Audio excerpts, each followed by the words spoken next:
बहुत पुराने समय की बात है। एक गांव में एक बूढ़ी दादी रहती थी, राम प्यारी नाम की। उसे किसी काम से दूसरे गांव जाना था, तो उसने सोचा मैं अपनी पड़ोसन से बोल देती हूँ कि एक दिन मेरे घर की रखवाली कर लेगी क्या। उसने औरत से कहा। औरत ने हामी भर दी कि मैं आपके घर की रखवाली कर लूंगी, क्योंकि उस औरत की नीयत खराब थी। उसे पता था कि बुढ़िया के घर में और कोई नहीं है, इसके पीठ के पीछे से मैं एक बोरी अनाज की चुरा के अपने घर में रख लूंगी, इस बुढ़िया को क्या पता चलेगा। और उसने वैसा ही किया। बुढ़िया के जाते ही एक बोरी अनाज की चुराई। जो ही वो चुरा के चलने लगी, उसे भ्रम हुआ कि गाय का बछड़ा पीछे बंधा है और वो जोर जोर से हंस रहा है, पर उसने ध्यान नहीं दिया।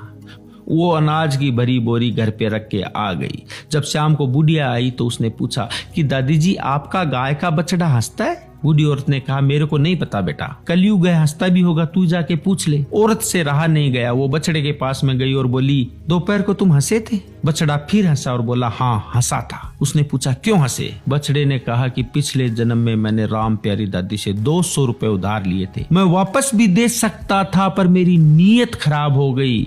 मैंने सोचा बुढ़िया मेरा क्या उखाड़ लेगी, नहीं दूंगा, और मैंने इसको नहीं दी। और एक दिन अचानक से मैं मर गया। जब भगवान के घर गया तो भगवान ने कहा कि तुम्हारा 200 रुपए का कर्जा बाकी है, तुम दे भी सकते थे फिर भी नहीं दे के आए, तुम्हारा मोक्ष नहीं होगा। और भगवान ने मुझे गाय का बछड़ा बना के इसके घर में पैदा किया है। अब सोचो मैं कब बड़ा होऊंगा, कब इसके काम आऊंगा, कब इसके 200 रुपए चुकेंगे और मुझे मोक्ष मिलेगा। तूने तो पगली इसकी पीठ के पीछे से इसके साथ विश्वासघात करके एक अनाज की बोरी चुराई है। तुझे क्या क्या बन के ये पैसे चुकाने पड़ेंगे।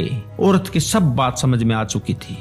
औरत बुढ़िया के पांव में गिर गई और उसने पूरी बात बताई। बूढ़ी औरत बोली कि बेटा, सुबह का भूला शाम को घर आ जाए तो वो भूला नहीं होता। जैसे तुम्हारे पास में पैसे बन पड़े वैसे दे देना, कोई बात नहीं। तेरे समझ में आ गया, ये बहुत बड़ी बात है। दोस्तों, आजकल लोग एक बात बोलते हैं कि या तो कुछ कर्जा या फिर कर्जा करके मर जा, नहीं देंगे तो क्या मेरा दुनिया उखाड़ लेगी। दुनिया तो उखाड़े या ना उखाड़े, ऊपर बैठा भगवान जरूर उखाड़ता है, और उखाड़ता ही नहीं, उगने के लिए जगह भी नहीं छोड़ता। आप किसी के पैसे खा के खुश हो सकते हैं, पर खुश रह नहीं सकते।